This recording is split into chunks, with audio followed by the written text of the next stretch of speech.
par rapport à ça, par rapport à qu'on a parlé de la surestimation, la Mmh. psychologie, et cetera, je voulais rebondir aussi sur le fait que, bah, souvent, il y a des agents immobiliers justement qui font la surévaluation Mmh. d'un bien et il y a aussi cet aspect de mandat exclusif, mandat simple Mmh. ou semi-exclusif Ouais. et moi, personnellement, je vais parler d'une de mes expériences, c'est Mmh. que clairement, pour tous mes opérations d'achat-revente, je passe par un mandat simple. OK. Pourquoi? Parce que à chaque fois j'ai fait mandat exclusif, je me suis retrouvée avec un bien qui se vendait pas. Pas parce qu'il était, surévalué quoi que je sais pas, mais j'avais l'impression que, bah, tout simplement ça se vendait pas et c'est comme si l'agent immobilier, bon, c'est vrai qu'il veut vendre, il est pressé de vendre, il veut avoir sa commission, je le comprends, Mmh. mais c'est comme si entre guillemets, il n'avait pas cette pression, il n'avait pas cette niaque, il n'avait pas en fait envie de manger. Il dit: «De toute façon, elle m'a signé un mandat exclusif, elle est bloquée pendant X temps, Mmh. donc dans tous les cas, elle va pas bouger et cetera» et c'est vrai que souvent pour, entre guillemets «changer le mandat exclusif» avant le moment, la date butoir, Mmh. bah, c'est quand même de la paperasse. Faut Ouais. envoyer un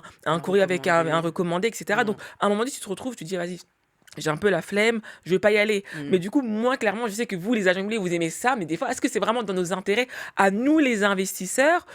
Ou bien c'est mieux de passer par un mandat simple. Moi, personnellement, je passe par un mandat simple, mais Mmh. souvent, tu vois, je fais confiance. Parce que comme tu dis, il y a aussi la relation, Oui. la connexion. Donc, tu te Mmh. dis, OK, bah, je pars bien avec la personne, on s'entend bien. En plus, on a déjà fait des opérations. Mais Mmh. des fois, tu vas voir bizarrement, quand je signe un mandat exclusif, bah, souvent, je suis déçue. Je vois. Et tout à l'heure, je t'ai demandé pourquoi. Et là, Je suis déçue. tu viens de le dire. Tu viens de le dire. Effectivement, si tu as un passif et des expériences qui font que, bah, là, moi, je peux rien dire. Moi, souvent, je demande à mes clients quand il y en a qui arrivent et disent pareil, la même chose que toi. Moi, je veux un mandat simple. Je veux rien savoir, je veux un mandat simple. Bah, en fait, pourquoi? Pourquoi? Qu'est-ce qui fait que? Et souvent, la personne, elle t'explique, comme tu viens de l'expliquer, elle te dit, bah voilà, ça s'est mal passé avec une agence, etc. Moi, je veux pas de m'engager, me fermer dans quelque chose. Il n'y a pas de souci.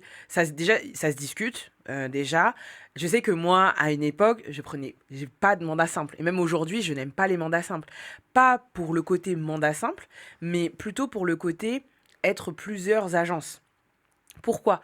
Parce qu'en fait, tu vas mettre ton bien, en ligne, tu mets ton bien en ligne, tu as plusieurs agences, donc ça veut dire que tu vas le mettre plusieurs fois au même prix, des fois avec des prix différents parce Mm. qu'avec les commissions et cetera, le vendeur est pas assez ferme pour dire: «Bah, c'est tel prix quoi qu'il arrive affiché». Donc des fois, tu as des prix différents, des fois, tu as des photos, des qualités de photos différentes, des informations qui sont pas bien transmises. Donc en fait, alors déjà en tant qu'agent immobilier, souvent tu travailles pour rien. Parce que en général, tu as des vendeurs, bon toi c'est ton métier donc c'est différent, mais tu as des vendeurs qui, bah, tu te rends compte que les mandats simples, ils sont pas prêts aussi dans leur tête à vendre.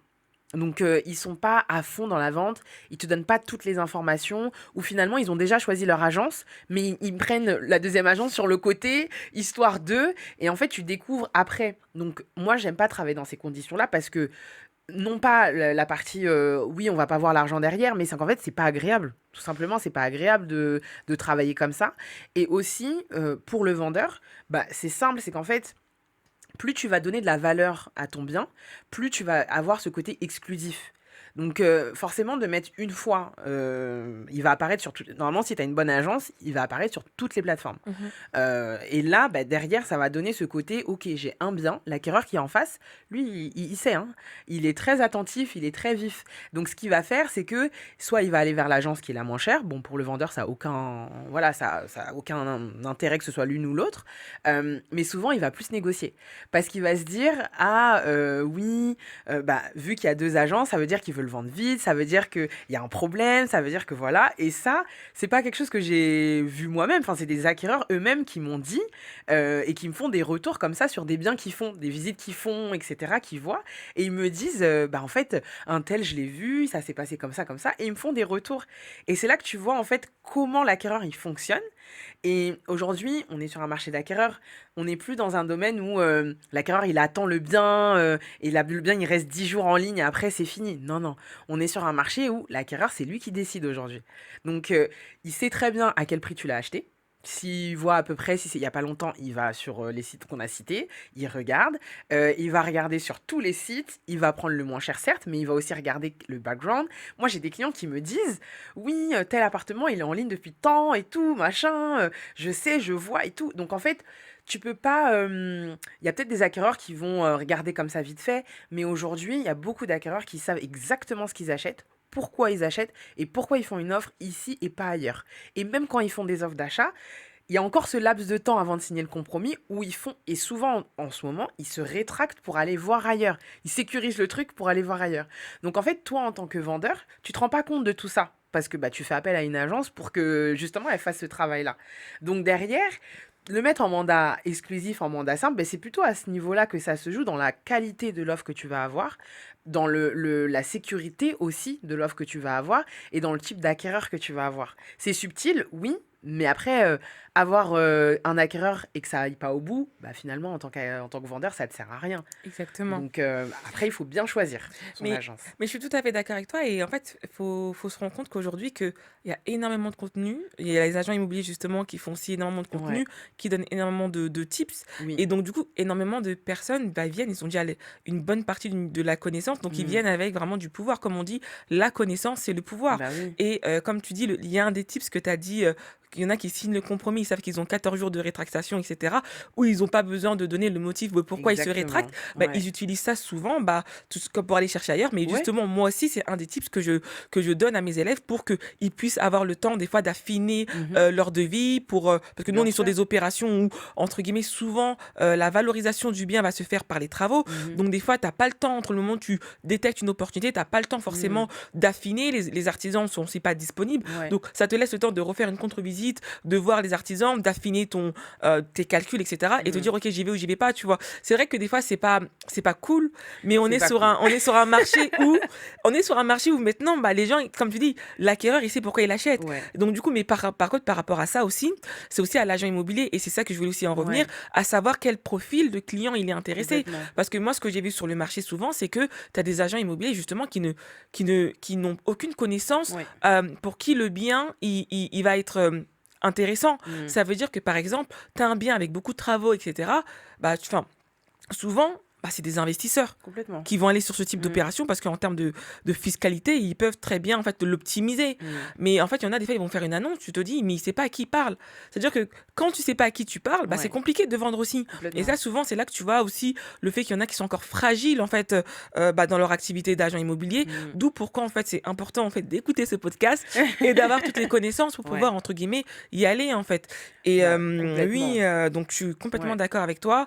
Et c'est vrai que c'est là, je trouve que comme on dit, le terrain il est miné en ce moment. Et il faut vraiment, comme on dit, il faut vraiment y aller à la guerre. Et il faut être vraiment très smart dans ce qu'on fait parce que sinon tu peux aussi tout simplement perdre Mm. une bonne affaire, une bonne Mm. opération par rapport à l'achat-revente ou tout simplement, entre guillemets, mal vendre, etc. Donc tout est lié. Donc il faut vraiment faire les choses comme il se doit. Ouais. J'ai aussi une autre question. Dis-moi. Quels sont les conseils que tu donnerais pour les investisseurs? Ouais. Donc souvent, bon voilà, en général, quand on fait on est agent immobilier, Mm. on n'a pas 10 000 profils en termes d'investisseurs. Donc il y a Mhm. ceux qui veulent faire du long terme, donc ils vont plutôt aller sur tout ce qui est investissement locatif. Ouais. Il y en a qui vont aller sur des opérations courtes, bah, l'achat-revente. Mhm. Il y en a, entre guillemets, qui sont entre les deux, qui vont peut-être acheter un immeuble ou une partie voudront faire de la location courte ou longue durée. Et ensuite, une autre partie, tout simplement faire de l'achat-revente. Mhm. Donc, quels sont en fait les conseils que tu peux donner pour ceux qui veulent investir pour pouvoir détecter les bonnes opportunités? Parce que pour moi, à mon sens, hein, souvent les gens me disent ouais, mais Némi, j'ai pas trouvé la bonne affaire, j'ai pas trouvé la bonne affaire, etc. Moi, je Mm. leur dis souvent, il n'y a pas de bonne affaire. Tu Ouais. vas pas te connecter sur tous les sites qu'on connaît Bah oui. et trouver une Ouais. opportunité. Ça serait trop Ouais. facile. Pour moi, l'opportunité se crée et il faut avoir en fait les tips pour savoir en fait qu'est-ce qui te correspond par Mm, rapport à ce que tu mm, recherches. mm. Ouais. Donc, quel est le conseil que tu pourrais donner en tant que professionnel de l'immobilier? Bah, je le dis souvent, surtout dans le cadre de Jumbo Imo, parce qu'on donne beaucoup d'informations, on accompagne des personnes à l'achat, à la vente, etc. Et la première chose, c'est la connaissance. Il faut que tu connaisses ton métier. Il faut que tu connaisses ton secteur de la même façon qu'un agent immo doit connaître son métier. Je dis pas que tu dois être plus formé que l'agent immobilier parce qu'il est quand même là pour t'aiguiller. Et normalement, bah, un bon agent immobilier qui est formé pour ça, il sait aussi, et c'est pour ça que tu fais appel à lui, il sait aussi te guider, etc. Mais je pense que dans tout ce qu'on fait, de toute façon, et surtout en matière d'investissement, il faut arrêter de manger finalement l'information. On la digère, oui, mais il faut y aller de manière consciente. C'est-à-dire que moi, je suis agent immobilier, je dis à mes clients des informations. Alors moi, j'ai ma rigueur professionnelle, mais je pars du principe que tout ce que je dis, je dois le prouver. Voilà. En tant que client, en tant qu'acheteur, il faut partir de ce principe-là. Tout ce que la personne te dit, il faut que ce soit prouvé. Alors oui, faut pas que ce soit dans l'excès, voilà, parce que sinon tu passes jamais à l'action en fait. Et des fois on le voit, l'acquéreur il demande 15 000 informations parce qu'en fait il a peur de passer à l'action. Mais il y a des choses simples. Aujourd'hui une vente c'est ultra sécurisé. Franchement en France, t'es sûr que t'achètes un bien, ça va être à toi. T'es sûr qu'il Mhm. y aura pas d'expropriation.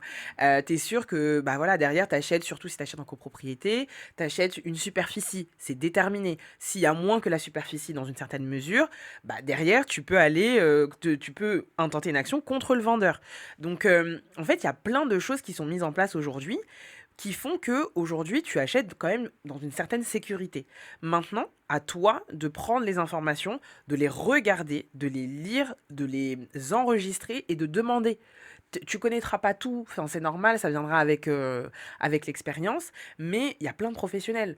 Une vente, ça passe forcément par un notaire. Donc le notaire, il est là aussi pour te dire, bah, écoutez, voici ce que vous achetez, voici ce que on vous a peut-être dit ça, ça, ça. En tout cas, ce que vous achetez, c'est ça. Maintenant, à vous de prendre les mesures, à vous de visiter l'appartement plusieurs fois, etc. Donc ça, déjà, c'est la connaissance aussi bien du secteur, de ce que tu vas acheter et bah, de te former aussi à l'immobilier. Et ça, il y a plein de façons. Bah, tu fais justement des formations pour ça. Donc ça, pour moi, c'est le B à bas avant même de commencer quoi que ce soit. Et après, bah, son réseau. Vraiment, de développer son réseau, de se dire, bon, bah voilà, c'est sûr, comme tu disais, hein, si t'attends, il va rien se passer. Il y a personne qui va te donner l'opportunité, donc il faut sortir. Mais ce que j'ai beaucoup aimé, j'ai beaucoup aimé, tu as dit aussi qu'en fait, ce que tu montres que tu mets en lumière, pardon, c'est que, entre guillemets, les acquéreurs doivent être responsables. Bien Parce que, sûr, en fait, effectivement, moi, parce que je suis investisseuse, bah, en fait, je lis tout. Tout, bien tout, sûr. tout, parce que je sais très bien Ouais. que si l'Assemblée générale, ils ont décidé de refaire un ravalement de façade 3 semaines après que moi, j'achète le bien, je Mm, sais qu'entre guillemets, ça va être pour moi, je bien devrais sûr. participer. Et souvent aussi, il faut faire attention, parce qu'il y a certaines ventes aussi, justement, il est en train de fuir. Les Ouais. futurs, enfin, il est en train de fuir tout simplement les Mm, travaux qui vont être engagés, les ravalements de façade, etc. Et souvent, quand tu achètes dans un petit immeuble où, entre guillemets, il n'y a pas beaucoup de propriétaires, propriétaire, tu peux ouais. te retrouver, entre guillemets, à avoir une grosse marge Ouais, par rapport à les travaux. Et c'est pour ça que souvent, bon, quand je dis qu'il faut être propriétaire, oui, mais il faut savoir pourquoi tu es propriétaire. Et exactement. malheureusement, en fait, je voulais en revenir aussi à ce que tu as dit, c'est que ça passe par un notaire. Mais il y a eu des couacs dernièrement par Mm, rapport, voilà, il y a des gens qui font, voilà, des ventes immobilières, mm. que je vais pas citer le nom, qui ont tout simplement en fait vendu des biens sans passer par un notaire. Et du coup, Eh, les gens se sont retrouvés. Bon, c'était plutôt, c'était pas en France, mais ah, d'accord, ok. c'était pas en France, c'était plutôt en Afrique, parce que Ouais. souvent maintenant on parle de l'investissement en Afrique, mais en fait normalement si les choses sont bien faites partout, tu Mm, dois passer par un oui, notaire. S'il n'y a pas de notaire, alors là tu dois voir rouge. Et du coup, il y a beaucoup de personnes, des fois ils comprennent pas le ouais, processus pardon d'achat. oui, C'est que oui, ça passe par un notaire. ouais. Il y a le compte des dépôts. C'est le compte des dépôts, entre guillemets. Exactement, C'est là où ça va transiter l'argent, etc., exactement. etc. Donc, en fait, s'il y a quelqu'un qui te dit, oui, tu fais l'achat et tu passes sur mon compte perso, là, tu vois qu'il y a une arnaque, quoi. Mais déjà, on est Donc, obligé de dénoncer à Tracfin, déjà. En tant que exactement. professionnel, Donc, c'est pas possible. Mais il y a aussi beaucoup cette chose de se dire, oui, c'est la faute de mon notaire m'a pas bien conseillé, c'est de sa faute. C'est la faute de l'agent immobilier, il m'a pas dit. C'est la faute du vendeur, il m'a pas dit. Oui, mais est-ce que tu as demandé? Est-ce que tu as demandé? Et puis si on t'a donné les documents, est-ce que tu as lu les documents? Parce qu'il y a aussi beaucoup ça. ils ont la Beaucoup flemme. ça. Ils Bah ont oui, la flemme, ils vont dire je vais pas le faire. Et le problème, c'est que des fois, il y en a qui donnent vraiment. En fait, c'est pas parce que tu es conseiller, que tu as des professionnels de l'immobilier en face de toi, que toi, tu dois être négligent. exactement. Et c'est ça que je veux dire, parce que surtout, tu vois, il y en a, ils vont dire oui, et moi, je parle aussi par rapport aussi à l'activité d'achat-revente. Mm, Il y en a qui vont dire bah voilà, bah, moi, franchement, bah, je suis désolée, il y a aussi ce truc, ouais, mais l'agent immobilier, il m'a menti sur la vente, enfin, sur le prix que je vais revendre après que j'ai fait mes rénovations, etc. Donc, moi, je comprends pas, c'est à cause de lui que je suis pas rentable, etc. Mais moi, je dis toujours que tu es c'est responsable. toi le C'est-à-dire propriétaire. parce que, in fine, comme tu l'as dit, vous avez quand même un intérêt et à la fin, Mm, vous devez manger. Donc, c'est-à-dire que souvent, il y a des gens qui vont faire des promesses, surtout quand on est dans les activités d'achat-revente. Ils vont dire oui, et tout, bah, je repassais par toi et tout pour revendre le bien. mm. Bah, les agents immobiliers savent très bien que un client, Bien il est très sûr. volatile par rapport à ses émotions. Mmh. Sur le moment, il est content parce que, entre guillemets, il a le bien, ça se passe bien. Mais après, 8 mois après, 1 an après les travaux, Mmh. enfin, ça se trouve, il t'a oublié, il va passer avec quelqu'un d'autre. Bien sûr. Et donc, du coup, c'est vrai que des fois, bon, malheureusement, tu peux quand même dire oui, etc. Tu vois, donc tu surévalues un peu. Il y en a qui le font quand même. Moi, je pars du principe où la confiance n'exclut pas le contrôle. Voilà. C'est-à-dire qu'un agent immobilier, il est là pour t'aiguiller, pour te conseiller, mais il peut pas, c'est pas lui qui va te garantir. Il te garantit rien du tout. Si ce n'est de t'accompagner dans ton achat ou dans ta vente. Donc après, c'est à toi en tant qu'individu, j'ai envie de dire, en tant que client, de oui prendre l'information, mais de lui demander en fait, tout simplement. Quand on fait une estimation, c'est simple, hein, on sort pas les chiffres de notre chapeau. C'est-à-dire qu'on fait une étude de marché, Mm. clairement, on fait un comparatif. Moi, systématiquement, je reprends les données des impôts. Donc, je le disais tout à l'heure, on retrouve sur DVF aussi, le site des notaires. C'est vraiment bah, les ventes qui se sont réalisées dans le secteur. Et là, en fait, les données statistiques ne peuvent pas mentir. Donc après, tu peux, si tu es mal intentionné, tu peux effectivement dire, voilà, le justifier, etc. Mais les chiffres sont là. Si ça s'est vendu 10 000 € du mètre carré, ça s'est vendu 10 000 € du mètre carré, pas 12. Si ça s'est vendu 5 000, ça s'est pas vendu 3 000 €. Donc en fait, l'agent immobilier, il est là pour te fournir les informations, pour te conseiller, pour t'accompagner, pour t'aiguiller, pour être le regard sur le terrain que, en tant que vendeur ou en tant qu'acquéreur, tu n'as pas forcément. Mais après, bah, il est censé te justifier ça. S'il te dit une information, ok, mais du coup, comment je le sais? Et il y a très peu de choses qui ne sont pas vérifiables aujourd'hui. Oui, surtout aujourd'hui, tu m'aurais dit il y a 20 ans, on n'avait pas tous ces sites pour Exactement. lesquels où tu peux savoir vraiment le prix du voisin. Et aussi, un truc que je voulais rajouter, souvent aussi, les voisins, ils aiment trop aussi exagérer. Bien Parce que sûr. c'est toujours bien de dire, bah, j'ai Bah vendu mon oui, bien, voilà, 25 000 € de plus. complètement. Alors que toi, ça donne un genre, mais finalement, in fine, est-ce que ça a vraiment été vrai? C'est ça. Donc, c'est ça qui est le plus important. Et oui, et aussi, tu as donné un élément qui était très important. Mm, Tu parlais de mètre carré. Et donc, mm. souvent aussi, ce que les gens ne comprennent pas, c'est qu'il y a la loi Carrez, Oui, effectivement. Mais la loi Carrez, souvent, elle est valable pour les appartements. Ça oui. veut dire que des fois, il y en a qui vont dire, oui, moi, je comprends pas. Bah oui, là, la maison, elle est vendue beaucoup plus cher au Mm, mètre carré, alors que moi, non, non, parce qu'en fait, tout simplement, souvent, les maisons, tu vas me le confirmer, mm, elles ne sont pas soumises à la loi Carrez. Et ouais. donc, du coup, ça veut dire que des fois, tu vas avoir une maison mansardée. Ça Mm, veut dire que des fois, tu vas avoir, il y a des chambres mansardées. Effectivement, en loi Carrez, elle fait peut-être 20 mètres carrés, mais entre guillemets, au sol, elle fait 50 mètres carrés. mm, Et donc, du coup, ça va augmenter automatiquement, quelque part, la valeur du bien. Et ça aussi, c'est un tips qu'on va donner en plus, que mm. beaucoup de personnes n'ont pas connaissance et qui se disent, non, mais en fait, je comprends pas pourquoi, en fait, cet appartement, etc. Donc, tu peux m'en dire plus par rapport aussi à cette manière où, entre guillemets, on peut faire l'évaluation du mètre carré, etc. Quels sont Ouais. les points d'attention? Qu'est-ce qui déroge d'un bien à un autre, quoi? Alors, il y a la superficie et je pense après, il serait important de dire aussi tous les diagnostics parce qu'aujourd'hui, il y a plein de diagnostics, on en entend parler pour tout et n'importe quoi. Le DPE. Mais voilà, exactement, et pas que. Mais pour la loi Carrez, en fait, tous les biens qui ne sont pas en copropriété, donc on peut être dans une maison et être en copropriété, Mhm, mais si c'est une maison individuelle ou un immeuble voilà, individuel, il n'y a pas de copropriété, c'est pas soumis à la loi Carrez. Donc ça veut dire que c'est bah, à l'acheteur de remesurer, de voir effectivement la mansarde. Et la superficie caresse, finalement, c'est quoi? Parce que ça veut tout et rien dire. Mais c'est précisément, on va mesurer, donc l'appartement, toutes les superficies qui ont minimum 1,80 m de hauteur. mhm, Ça veut dire, donc d'où la mansarde, mhm. si tu as une superficie où tu as moins, t'as 1,50 m par Ça exemple, passe pas. bah en fait, oui, c'est de la superficie au sol, mais c'est pas de la superficie carrez. Donc des fois, tu peux te retrouver avec un bien qui fait 70 mètres carrés au sol, mais avec la mansarde, bah, tu as 50 mètres carrés carrez. Quand tu achètes en copropriété, bah, dans le diagnostic, c'est écrit. C'est écrit très clairement.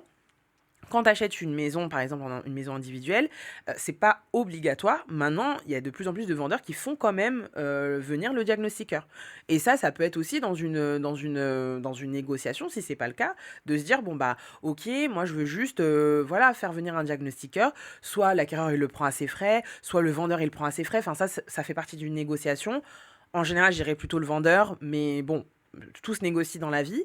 Et après, bah, ça te permet de voir en fait combien de mètres carrés ça fait si t'as pas envie de mesurer toi-même, tu vois. Et c'est pour ça que je dis qu'encore une fois, il n'y a rien que tu peux pas savoir avant d'acheter. Parce que bah, T'achètes pas une baguette de pain, le vendeur, il en a conscience aussi. Et c'est pas une guerre entre l'agent immobilier, le vendeur et l'acquéreur. Non, c'est plutôt de se dire, on met à plat toutes les informations. Le plus tôt possible, c'est le mieux. Comme ça, bah, toi, tu achètes en connaissance de cause. Le vendeur, il vend aussi. C'est sûr, son intérêt, c'est de vendre et au plus vite, même s'il te dit qu'il n'est pas pressé. Mais vaut mieux qu'il vende dans des meilleures conditions et que ça aille au bout et de donner des informations au- dès le début en fait, et nous en tant qu'agent immobilier c'est ce qu'on lui conseille, plutôt que de cacher des choses, au final l'acquéreur il le découvre après, enfin ça fait très brouillon, et derrière en tant qu'agent immobilier, bah moi personnellement ça me fait pas plaisir si un acheteur il se rend compte de quelque chose que moi-même je savais pas et que finalement le vendeur il savait, parce que bah moi j'ai moins de chances derrière de récupérer à la vente quand il le revendra. Donc il y a aussi ce côté où il faut pas voir son agent immobilier comme son ennemi. Mhm. Au contraire. Mm. Après, encore une fois, il y a des bons et des mauvais partout, ça, Parce que on est juste, d'accord. parce que justement, comme tu l'as dit, il faut pas voir son agent immobilier comme son ennemi. Et je voulais revenir sur ce point où, bah, justement, il y en a qui disent, bah, de toute façon, moi, j'en ai que faire des... Enfin, je parle vraiment cash, hein. Oui, J'en ai que faire des agents immobiliers. Je peux revendre mon bien toute seule ou tout seul. J'ai pas besoin de vous. ouais, Je peux me débrouiller. Je le mets sur un site qu'on connaît tous, ouais, entre guillemets, que tu pouvais, ou les sites entre particuliers, etc. Et ils se pensent qu'ils ont tué le game parce que derrière, mm, ils se disent que voilà, moi, j'ai pas besoin. ouais, Quel est ton avis par rapport à ça? Moi, j'ai un avis, ouais. mais je préfère d'abord que tu commences. Bah, en fait, moi, je vais dire à des vendeurs qui sont dans ce cas-là, bah faites. Il n'y a pas de souci. Enfin, je veux dire, il y a des ventes qui se font hors agence. Mm. Et il y a des secteurs particuliers où moi-même, je sais qu'en tant qu'agent immobilier, si je peux avoir le bien, tant mieux pour moi. Mais je sais très bien que le bien, il va se vendre. Maintenant, on n'est pas... Enfin, si on intervenait que pour les visites, comme on dit, Oui, porteur de clés, exactement, si c'est ça. l'idée c'était juste d'ouvrir la porte et voilà, oui, n'importe qui peut le faire. Et finalement, ma plus-value, elle y est pas. Mhm. Derrière, bah, autant que je prenne un stagiaire, il le fasse en fait. Si c'est que ça, mon métier, ah, mais ce serait doux. Ça veut dire que là, vraiment, je serais payée à rien faire, tu vois. Mais derrière, il n'y a pas que ça. Il y a aussi tout l'accompagnement.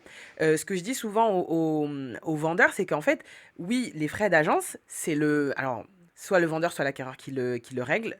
Petit tips, il faut que ce soit toujours charge acquéreur parce que du coup, l'acquéreur paye moins de frais de notaire. Mhm. Mais si par exemple, on se met d'accord avec le Le vendeur, vendeur, je veux dire, le vendeur, enfin, si on met charge acquéreur, c'est le l- vendeur qui paye moins c'est euh, l'acquéreur qui paye les frais de notaire. oui, donc du coup, c'est moins pour le vendeur. C'est la même chose pour le vendeur. Ok. C'est juste que ça va être charge acquéreur. Mhm. Donc ça veut dire que le net vendeur va être moindre du coup. Mhm. Et l'acquéreur, lui, il va payer des frais de notaire sur le net vendeur. Mhm. Donc lui, le vendeur, ça change rien pour lui. De toute façon, il aura toujours le même montant. Mais pour l'acquéreur, bah, ça peut... alors, ça sera pas des milliers des cents, mais c'est toujours une petite économie. Quand on doit changer une fenêtre ou quelque chose, Oui, ça paye toujours quelque chose, c'est quoi. ça, parce que du coup, moi, justement, bah, enfin, j'ai toujours été à la charge d'acquéreur. Souvent, c'est limite Oui, automatique aujourd'hui. ouais, Mais voilà, mais il y en a maintenant qui s'amusent aussi à faire l'acte en main. C'est-à-dire oui, que, tu vois, pour un peu, pour ceux qui n'ont pas d'apport, etc.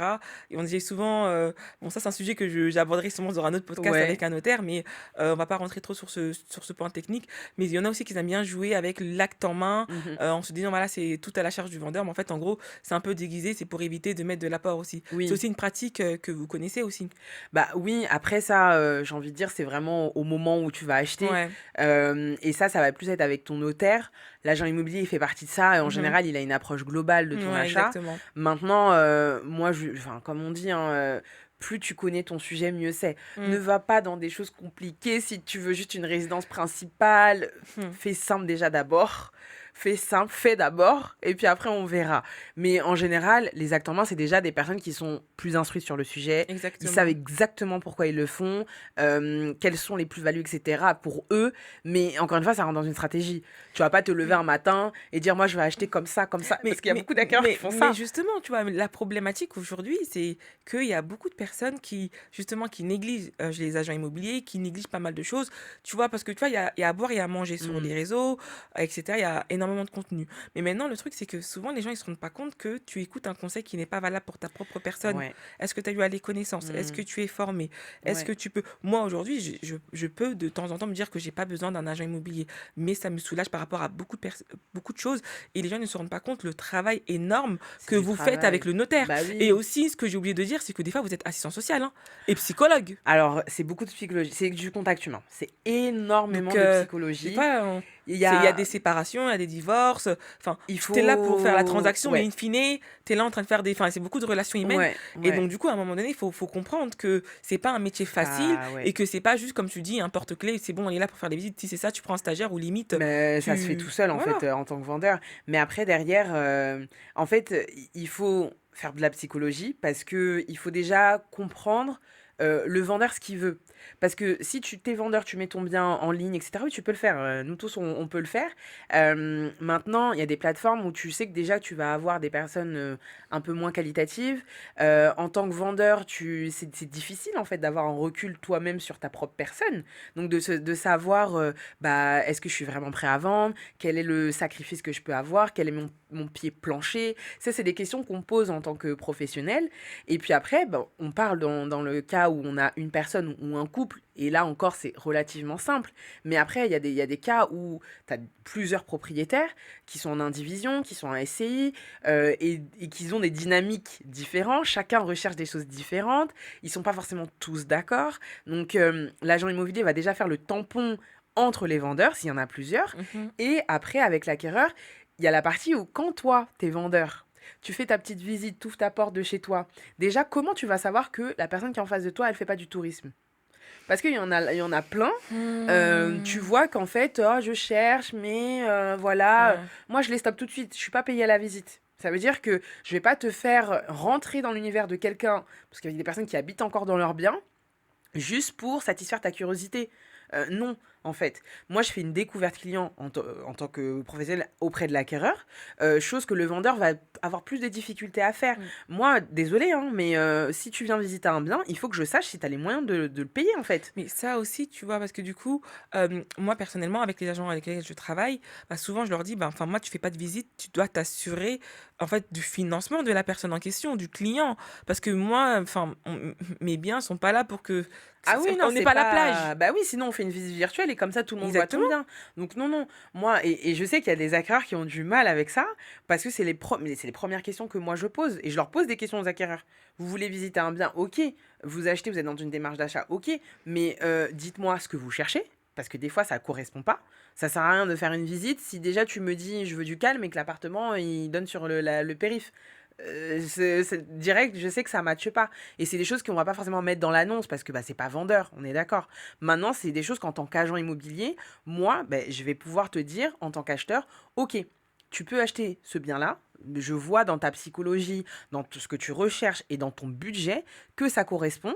Soit ça correspond pleinement et on y va go, soit ça correspond, mais qu'il va falloir faire des petits ajustements.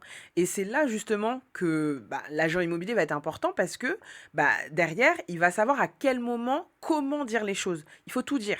Maintenant, comment le dire pour que ça fasse pas peur à l'acheteur, mais qu'il ait les informations et qu'il se rende compte aussi que par rapport à tout ce qu'il nous a dit, par rapport à sa recherche, bah, finalement, ça correspond.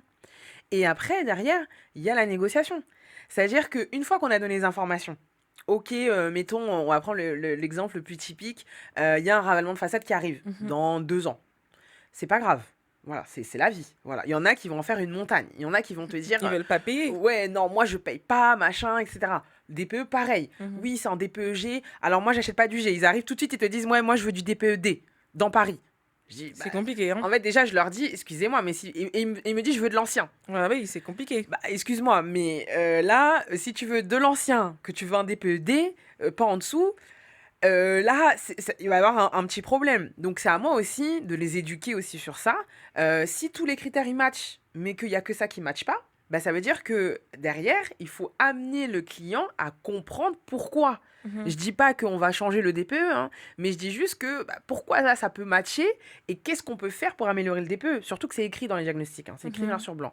Oui, ça nécessite des travaux, mais bah, c'est là qu'entre en jeu la négociation et est-ce que bah, le prix avant il tient compte de ça? Si oui, bon bah ça veut dire que normalement ton budget, et moi je le vois en tant qu'agent Mmh. immobilier, si le bien il vaut normalement 500 000 euros, qu'on est en DPEG, bah il y a une décote. Donc ça veut Mmh. dire que le bien, je vais le mettre en dessous pour prendre en compte les travaux.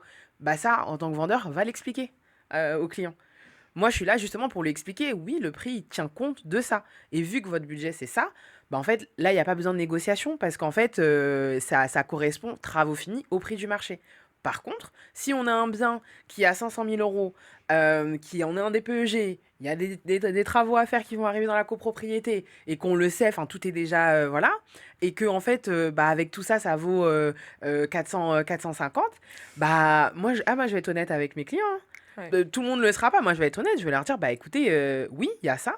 On peut tenter une négociation. De toute façon, les gens ne sont pas bêtes, hein. Ils vont voir le prix moyen du secteur. Eux-mêmes, ils vont négocier.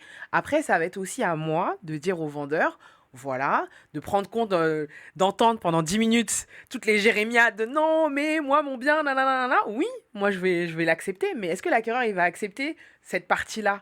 De se Mmh. dire à 20 h, on va être au téléphone avec le vendeur, écouter pourquoi, comment, il va te raconter toute sa vie, hein, il va te raconter pourquoi ma femme, oui, mais c'est l'appartement de mes parents, mes machins, De etc. mes grands-parents.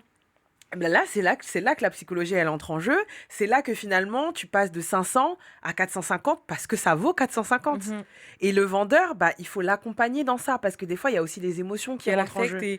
et souvent ils sont très attachés au bien. Surtout C'est quand ils ça. sont attachés au bien, c'est compliqué et c'est là que le professionnalisme, il compte. T'es neutre C'est en que fait. souvent on s'en rend pas compte, c'est que quand tu es vendeur, tu as tes émotions. Moi Ouais. franchement, moi quand je fais mes visites, je pose des questions ou clairement, qui embêtent. Pourquoi? Parce que moi, je suis investisseuse, l'objectif, c'est d'avoir Hmm, le prix, enfin bien le bien sûr. au prix le moins cher. Ouais. C'est-à-dire que même si je sais que déjà là, le prix, il est intéressant, si je peux encore descendre même de Hmm, 15-20, ouais. je prends. Et Hmm, donc du coup, comment ça se passe? C'est que je vais poser énormément de questions, hmm, comme on appelle le small talk. ouais. C'est des petites discussions anodines, etc. Ouais. Mais en fait, ces petites discussions où tu penses que tu n'as rien dit d'intéressant, bah pour moi, c'est des datas Ouais. qui me permet après derrière de faire des négociations beaucoup plus Exactement. agressives. Ouais. Donc tout simplement, donc quand tu es vendeur, des fois tu vas être face à des personnes, enfin, moi ça m'est déjà arrivé, et tu vois que, enfin, tu gênes. Ouais. Mais en fait, c'est pas ton Ouais. métier. À un moment donné, Non. reste à la maison, Ouais. mais quelqu'un qui sera là Et ça et qui va passe faire le plus. tampon Ouais. plus facilement et Ouais. qui va t'expliquer. Oui. Parce que des fois, il y a des gens, tu leur dis, mais écoutez, enfin, votre bien, il y a plus de toiture là. Là, il y a une fuite. Là, c'est Là, ça vraiment, va pas, là, c'est c'est la gâté. catastrophe. Et donc, tu dis, c'est gâté. Donc là, limite, c'est vrai, il y a des moments où tu négocies, oui, parce que tu veux négocier. Oui. Mais il y a des moments où tu négocies parce que Ouais. vraiment, ça vaut pas, ça vaut pas le Exactement. prix. Et Exactement. ils ont tellement un affect Ouais, que tu t'en rends pas compte. t'es Parce qu'il y a des, attaché. il y a des vendeurs qui vont me dire, oui, j'ai tout refait, vous allez voir quand vous allez arriver, j'ai tout refait. Oui, mais en fait, ton tout refait, c'est juste que t'as mis au niveau. T'as refait la peinture qui datait d'il y a 20 ans, t'as réparé le WC qui était cassé depuis 10 ans, et tu me dis, oui, j'ai fait 10 000 euros de travaux. Oui, mais t'as pas valorisé le bien, c'est C'est juste que ça. tu l'as entretenu. Et ça, c'est compliqué aussi d'entendre Bah, c'est en tant que justement. vendeur de te dire, ouais, enfin, l'acquéreur, lui, il va être sec, hein. Il va pas prendre des pincettes en disant, voilà, lui, il va te dire, bah, en fait, ton appartement, il est pourri. En tant que agent immobilier, je vais te dire, écoutez, je comprends que vous ayez fait des Félicite. travaux, montrez-moi vos factures, oui, on va voir ensemble, etc. Par contre, sachez que ça, malheureusement, je peux pas le prendre en compte pour valoriser le bien. C'est pas ça qui va faire que demain, votre bien, il va passer de 500 à 520 000 euros. Après, il y a aussi le côté où, bah, si l'appartement ne vaut pas de négociation, il vaut pas de négociation. Il y a des gens qui arrivent parce que eux, ils ont un budget de 400 000 euros. Ils veulent que l'appartement rentre dans leur budget. Non, ça, c'est encore un autre problème. Et ça, c'est un Donc, touriste voilà. Donc, en fait, il y a aussi des gens où il faut aussi les remettre aussi à à leur leur place. place. Et en tant qu'agent immobilier, ah, moi, désolé, si l'appartement, il vaut 500 000, allez, s'il vaut, allez, 470, un truc comme ça, et que tu viens avec une offre à 400 000, tu me dis déjà au téléphone, est-ce qu'il y a une possibilité de négociation? Mais déjà, est-ce que tu l'as vu, l'appartement, pour dire que tu veux négocier? Mais du coup, ça n'a rien à voir avec le podcast, mais ça me fait penser à la discussion qu'on avait eue en off où tu me Uhum. disais que on t'avait reçu une demande pour de la location, sachant que tu fais pas forcément de la location, t'es Ouais. plutôt, on va en venir vers la fin Uhum. du podcast, qui t'a dit oui, je cherche un appartement genre F5, F4, 400 € à Colombes, privé, beau secteur. J'ai rigolé. Quand tu m'as dit ça, j'ai dit, mais justement, donc c'est-à-dire c'est le client, c'est-à-dire que son budget il est limité, il pense que le... Exactement. Donc le Non mais, marché doit s'adapter à lui, mais mais en non, fait ça se passe non. pas comme ça. Et en tant que professionnel, bah ça fait le tampon parce que le vendeur, lui, si tu mets ton bien, voilà, sur les plateformes et tout, bah tu vas recevoir tout et n'importe quoi. Ouais. Et déjà, en général, les gens, quand ils voient un professionnel, il y a déjà certains comportements que déjà, le fait de passer par une agence, il y a des gens, ils vont pas aller. Ils vont aller dans le particulier justement parce qu'ils savent qu'ils peuvent voilà, ils peuvent négocier, etc. Le professionnel, il va te dire, ben, il va te dire tout de suite, on va pas visiter un bien si tu veux faire 200 000 € de négo. Ça n'a pas de sens. Ça a pas de sens. Une négociation de 100 000 €, c'est gigantesque sur un bien. C'est énorme. Donc que ça le justifie si ça a été mal estimé, ou alors que on sait pertinemment que le vendeur il en veut beaucoup plus, là on peut entendre, et l'agent immobilier de toute façon sa réaction elle va être en conséquence. Mais il y a des fois je vois des trucs, je me dis mais waouh, waouh. Donc, ouais, bah, je comprends très bien. En tout cas, c'était très, très, très intéressant de Ah, discuter avec merci. toi. Je pense que là, on a donné les tips. Je sais pas si peut-être il y a un point que tu voudrais rajouter qu'on n'aurait pas mentionné. Bah, je pense qu'on a fait, On a fait le tour, hein? ouais, on a fait le tour. Ouais, ouais, je pense qu'on a fait le tour. Je dirais que qu'on soit vendeur et acheteur dans l'équation, et de toute façon, quand on fait de l'achat-revente, on est les deux. Mhm, À un moment donné, bah, il faut pas avoir peur de s'entourer. Alors, ça peut être un agent immobilier, ça peut être un chasseur, ça peut être un notaire, ça peut être voilà, un conseil, mais moi, je pense que c'est vraiment la clé. Il faut pas hésiter à s'entourer. Le réseau, aussi bien pour trouver des opportunités que d'être conseillé. On ne sait pas tout. L'idée, c'est de savoir le maximum, mais on ne mhm, sait pas tout. Et moi, ce que je dis souvent, c'est que bah, l'investissement parfait n'existe pas. C'est mhm. juste, il faut que l'investissement corresponde à ce que toi, tu veux et que ça rentre dans ta stratégie. C'est tout. Exactement. Et un point aussi qui est intéressant, juste pour ajouter, parce que du coup, souvent j'ai des questions qui reviennent, mais là, on va bientôt quand même, on arrive quand même à la fin, c'est que, par exemple, que comme tu as dit, tu as parlé de chasseurs, donc des Mhm, fois, vous recevez des mandats, pour, mhm, quand sur nous, des investisseurs, moi, ça m'arrive d'être mandaté, je dis, voilà, je fais de l'achat-revente, je te donne un peu quelques informations, mhm, j'ai besoin, donc vous chassez par rapport mhm, à ça, vous êtes rémunéré par rapport mhm. à cette recherche, ce mandat de recherche, mais aussi, vous demandez aussi, mon deuxième point, c'est d'avoir aussi, par rapport aux clients, d'avoir de la clairvoyance. Ouais. Parce que souvent, moi, j'ai mes élèves qui me disent, mais Noémie, est-ce que je peux dire à l'agent immobilier que je vais faire de l'achat-revente? Bah justement, Il tu dois faut, être ouvert. bien Parce que, sûr, entre guillemets, il va pas se comporter de la même manière. bien sûr. Justement, si c'est quelqu'un qui a quand même un souci de son métier et qui respecte la profession, Mhm, il va quand même te dire, non, mais effectivement, oui, c'est bien, il est intéressant, mais même avec travaux, c'est vrai que ça nécessite des travaux, tu seras pas rentable, tu n'auras pas de marge. bah oui, Tu vois, si c'est quelqu'un d'honnête. oui. Et donc, du coup, il y en a qui vont dire, ah, mais justement, on peut faire ça, ça, ça, et je peux aussi vous accompagner. Mhm, Parce que, in fine, mhm. l'agent,